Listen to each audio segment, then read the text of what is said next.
Si je devais résumer cette vidéo, je te dirais que les pires comportements à avoir chez les débutants sont être impatient et vouloir gagner tout de suite, chercher à faire un x10 au lieu de faire plusieurs x2, et c'est pour ça que j'ai fait ce top 5, faire all-in, c'est-à-dire tout miser dans des cryptos peu connus, au lieu de se concentrer sur les moins risqués. L'année 2022 a été l'année où la crypto a eu très mal, au point où même certaines cryptos ont complètement disparu de la surface. On peut parler du Luna, de l'UST, du CEL de Celsius et du FTT de FTX. Et je pense franchement qu'en ce moment, on est dans la meilleure période pour investir dans la crypto-monnaie. Ou même d'autres actifs, comme la bourse par exemple, car tout s'est pété la gueule. Alors oui, c'est vrai que pour ce qui est des cryptos, ça remonte un peu. Rien que la semaine dernière, le Bitcoin est allé flirter avec les 25 000 $. Mais si on dézoome, on s'aperçoit qu'on est là. On est toujours en bas de la courbe. C'est pour ça aujourd'hui que je vais te donner mon top 5 des cryptos dans lesquels moi j'investirais si je devais commencer aujourd'hui à investir dans la crypto-monnaie pour cette année 2023.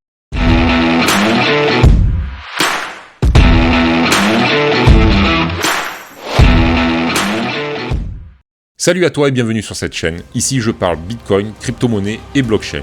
Et aujourd'hui, on va parler de mon top 5 des cryptos dans lequel j'investirais si aujourd'hui je commençais à investir dans les crypto-monnaies. Ça fait 5 ou 6 ans que je suis dans la crypto, mais cette chaîne est très récente. Et je ne voulais pas faire comme tous les autres youtubeurs crypto, c'est-à-dire mon top quelque chose des meilleurs cryptos. Mais c'est un sujet qui m'a beaucoup été demandé en commentaire et surtout sur Instagram et Twitter. D'ailleurs, n'hésite pas à me suivre sur ces réseaux sociaux et c'est donc pour ça que je fais ce top 5. Mais aujourd'hui, je vais me mettre à ta place. À la place d'un investisseur qui souhaite aujourd'hui investir dans la crypto-monnaie, je vais te montrer 3 cryptos et te dire pourquoi je les achèterai, mais aussi 2 autres cryptos qui, tu verras dans cette vidéo, sont un investissement plus à risque, mais qui potentiellement peuvent rapporter plus. Et si tu trouves de la valeur à cette vidéo, si c'est un sujet qui t'intéresse, n'hésite pas à liker et surtout à t'abonner à la chaîne pour être au courant des prochaines vidéos, parce qu'on va continuer à se préparer pour le prochain bull run. Et je te disais en introduction, pourquoi c'est la période parfaite pour investir? Eh bien tout simplement parce que la plupart des cryptos ont connu leur ATH, c'est-à-dire des all-time highs, où leur prix a été le plus haut. Et ça, c'était il y a un peu plus d'un an. Et depuis cet ATH, eh bien, la plupart des cryptos ont perdu 70, 80, voire 90% de leur valeur par rapport à il y a un an. Et pourtant, la technologie, elle, n'a pas changé. Elle est toujours la même. Et les cryptos qui ont pris le plus cher, ce sont en général les altcoins, c'est-à-dire les autres crypto-monnaies en dehors du Bitcoin. Pourquoi? Parce que les altcoins ne sont pas aussi bien implantés que le Bitcoin, qui est là depuis plus de 12 ans et qui a tout prouvé, alors que les autres cryptos, elles, ont encore tout à prouver. Et que leur projet est encore en développement. Et tous ces projets-là se veulent tous être plus scalables, plus rapides et moins chers en termes de frais. Bref, les développeurs essayent de faire de leur projet une révolution. Donc à la fois, les cryptos ont pris cher l'année dernière, mais également les exchanges, c'est-à-dire les plateformes d'échange de crypto-monnaies. Et on l'a très bien vu avec FTX notamment. Pendant ce bear market, ça se trouve, d'autres cryptos vont être amenés à disparaître. Et en tant que débutant, et je te comprends, tu ne sais pas trop sur quel cheval miser pour, on va dire, du moyen ou du long terme. Là, on va parler des 3 cryptos pour 2023.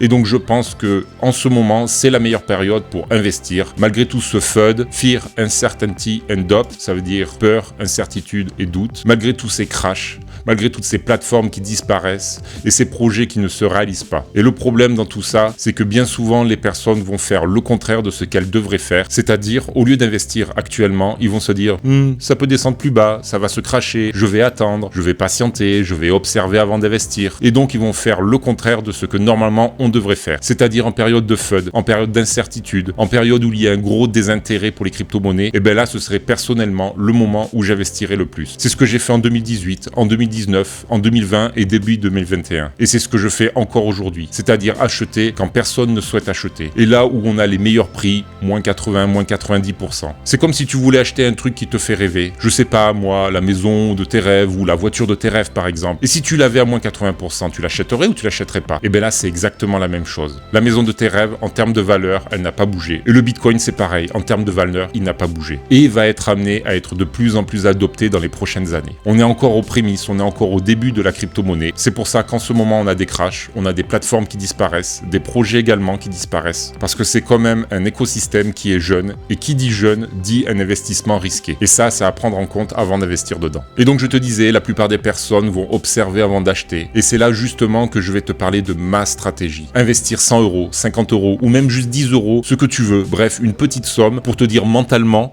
pour te dire psychologiquement, tiens, j'ai investi dans la crypto-monnaie.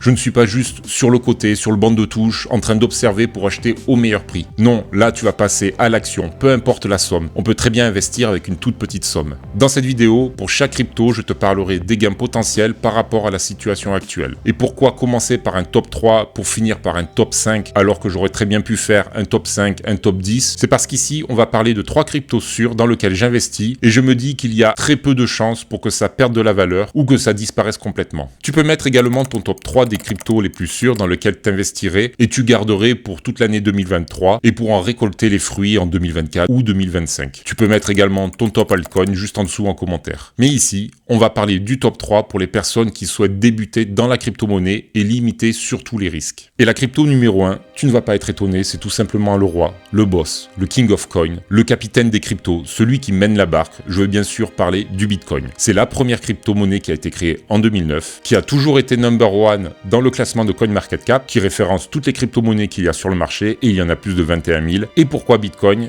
Tout simplement parce qu'il n'a jamais été hacké. Il n'a jamais eu de faille. Le white paper qui a été créé en 2009 a été clair. Il sera limité à 21 millions de Bitcoin et pas un de plus. Les derniers Bitcoins seront créés aux environs de 2140, et ça c'est grâce au fameux halving, c'est-à-dire la division du nombre de Bitcoin créés par bloc validé. Et ça c'est à peu près tous les 4 ans. Ce qui permet à la fois de diminuer le nombre de Bitcoin disponibles sur le marché et donc d'augmenter sa valeur. Et ça en fait une crypto-monnaie déflationniste. Alors oui, il faut le dire aussi, les aspects négatifs. C'est que Bitcoin est assez lent, c'est assez cher en termes de frais et il n'a qu'une seule utilité, servir de monnaie. Il est moins rapide que les autres, mais Bitcoin est considéré comme l'or numérique.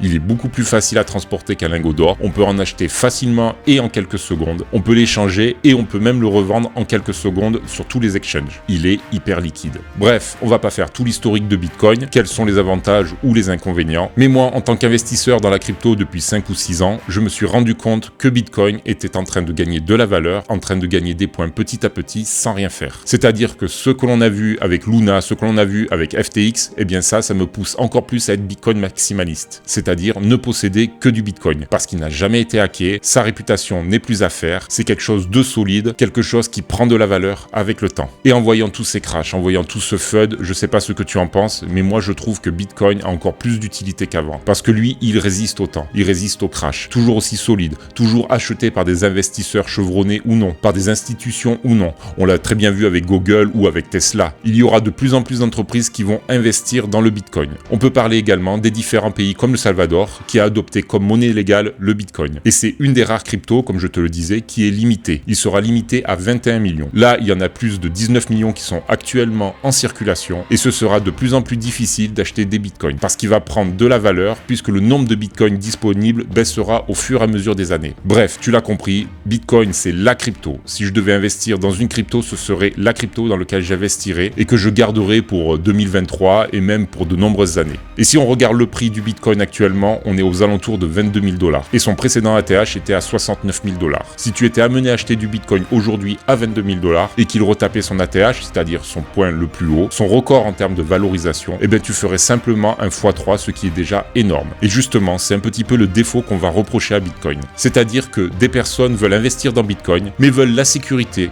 ils veulent aussi la spéculation et ils veulent la performance aussi dans leur investissement. Et Bitcoin va pas forcément leur proposer cela parce que oui, il va pas faire x10 ou x20 en l'espace de 2-3 ans, alors que d'autres projets peuvent possiblement proposer des performances de x10, de x20. Avec Bitcoin, on peut espérer faire des x3, x4, peut-être même x5, mais sur un certain nombre d'années. Mais il ne va pas faire une performance de dingue parce que oui, il monte, mais il monte tout doucement. Donc c'est pas forcément là où les investisseurs voudront investir pour faire un maximum d'argent. Bitcoin ici, il faut vraiment le voir sur le long terme. Et justement, je te disais que des investisseurs vont essayer de se tourner vers d'autres crypto-monnaies pour avoir plus de performance. Et là, la deuxième crypto dans laquelle moi j'investirais aujourd'hui en 2023, eh bien ce serait tout simplement son petit frère, c'est-à-dire ETH. Et oui, Ethereum est considéré comme le petit frère de Bitcoin. Pourtant, il n'y a rien à voir entre les deux. Il y a tout un monde qui les sépare. À la fois, Bitcoin est considéré comme l'or numérique et Ethereum peut être considéré comme l'argent numérique ou le pétrole contrôle digital, parce que Bitcoin est une monnaie et ne sert quasiment qu'à ça, c'est-à-dire être une monnaie, alors que l'Ethereum, il a tout un écosystème sur lequel beaucoup d'applications reposent. Donc Ethereum ici rajoute une couche d'utilité qu'a pas forcément Bitcoin. Car oui, je te disais, tout autour d'Ethereum gravite tout un monde, tout un écosystème sur lequel opèrent différentes applications. Et Ethereum est réputé pour être le réseau le plus fiable, le plus solide. Il est passé récemment de Proof of Work au Proof of Stake, ce qui rend Ethereum finalement beaucoup plus flexible, beaucoup plus malléable que Bitcoin. Et ici, en passant du Proof of Work au Proof of Stake, eh bien ça fait d'Ether une crypto beaucoup plus verte, beaucoup plus écolo, moins énergivore, parce qu'elle a réduit de plus de 99% sa consommation d'électricité grâce au changement de consensus qui s'est déroulé en 2022 et qui a été une très grande réussite. Donc pour ceux qui cherchent plus de performance par rapport à Bitcoin, Ether est un bon cheval sur lequel investir et dans lequel personnellement j'investirais. Je pense qu'il pourrait peut-être superformer Bitcoin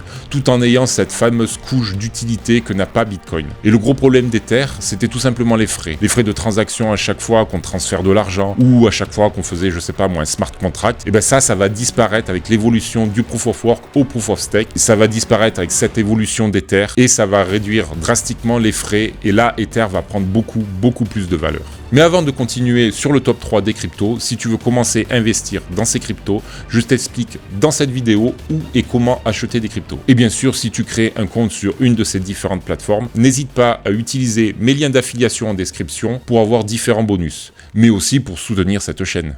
Maintenant, parlons de la troisième crypto. Alors au début, quand je voulais faire un top 3 des cryptos plutôt sûrs, à investir aujourd'hui et à garder sur du long ou moyen terme, en tout cas sur cette année, je ne savais pas quelle troisième crypto mettre dans le top 3. Une crypto à la fois sûre, où on a de la performance et on est sûr qu'elle sera là sur du long terme. Et quand je regardais CoinMarketCap, je ne savais pas quelle crypto regarder. J'aurais très bien pu parler d'Avax, j'aurais très bien pu parler du Cosmos, j'aurais pu parler de tokens natifs d'une plateforme, mais bon en ce moment je suis pas trop fan parce qu'on ne sait pas si une plateforme peut fermé ou pas demain. Et ici, je voulais trouver une troisième crypto où on a un beau ratio risque-récompense. Et quand je regarde CoinMarketCap, au début, je me suis dit quelle crypto je vais mettre dans mon top 3. Et quand j'ai vu cette crypto-là, je me suis dit, bah oui, tout simplement, il faut que je la mette parce que c'est un projet solide. Mais bon, ne passons pas par quatre chemins. Cette crypto dont je te parle, en troisième place, c'est le Polygon Matic. Alors ici, comme d'habitude, on va pas rentrer dans l'aspect technique en t'expliquant comment fonctionne Polygon Matic, quelles sont ses différentes fonctionnalités. Je vais essayer de te vulgariser tout ça. Mais en gros, Polygon Matic, c'est une sorte de hub, de blockchain scalable sur lesquels on peut faire de nombreuses transactions rapidement et tout cela centré sur Ethereum. Et finalement, si tu crois en Ethereum, c'est pas difficile de croire en Polygon Matic qui est un peu considéré comme son petit frère. Mais en gros, Polygon Matic permet à des développeurs de créer rapidement des blockchains sur Ethereum. Et souvent, ça va être plus rapide et moins cher qu'Ethereum lui-même. Polygon, c'est ce que l'on appelle un layer 2, c'est-à-dire une sous-couche du réseau principal qu'est le réseau Ethereum. Et en 2021, Matic a changé de nom pour s'appeler Polygon. Ils ont gardé le nom du token Matic pour que les gens ne soient pas perdus. Mais maintenant, ça s'appelle Polygon Matic. Polygon, c'est le nom de la blockchain et Matic, c'est tout simplement le nom du token. Et ici, il n'y a pas que le nom qui a changé. C'est toute une philosophie qui a changé. Le fait qu'il y ait beaucoup plus de flexibilité pour créer sa propre blockchain par des développeurs. Et personnellement, j'aime bien cette proximité à Ether qui est quand même très solide, contrairement à d'autres projets que peuvent être, je sais pas moi, Avax ou Polkadot, qui n'ont pas cette même proximité avec Ether. Donc tu l'as compris, Matic c'est un peu mon chouchou. Je t'en ai déjà parlé sur ma chaîne, notamment dans cette vidéo, où je t'explique comment faire de la DeFi, donc finance décentralisée, sur le réseau Polygon. Et je pense qu'il peut avoir un fort potentiel. Et actuellement, Polygon est en train de flirter avec les 1,3 $. Il a connu un ATH proche des 3 $, donc on pourra avoir, s'il rebat son précédent ATH, une performance de x3. Attention, les performances du passé ne représentent en rien les performances du futur. Donc Polygon Matic peut très bien disparaître ou à l'inverse complètement exploser. Mais bon, vu la solidité du projet, je ne pense pas que cette crypto va disparaître. Elle va continuer d'évoluer et de se faire une bonne réputation. Surtout qu'elle possède tous les avantages d'Ether sans les inconvénients, notamment les frais sur Polygon qui sont très faibles. Maintenant qu'on a passé en revue le top 3 des cryptos les plus sûrs sur le moyen long terme, et c'est pour ça que je vais scinder en deux parties cette vidéo, parce que pour la 4e et 5e place, j'ai choisi des cryptos qui sont pour moi un peu, voire beaucoup moins sûrs que le Bitcoin, l'Ethereum et le Matic. Tout à l'heure, je te disais que je ne voulais pas te parler d'un token natif d'une plateforme, parce que je ne pense pas qu'il devrait être dans le top 3. Mais en 4e place, je vais être beaucoup moins regardant quant à la sûreté de l'investissement sur le long terme. C'est pour ça que je mets en 4e place le BNB de Binance. Avec tous les événements de l'année dernière, Binance, qui est le premier exchange, reste dans la tourmente, avec un FUD qui gravite autour, surtout depuis certaines révélations. Mais pourtant, je continue d'investir dans le BNB. Pourquoi ?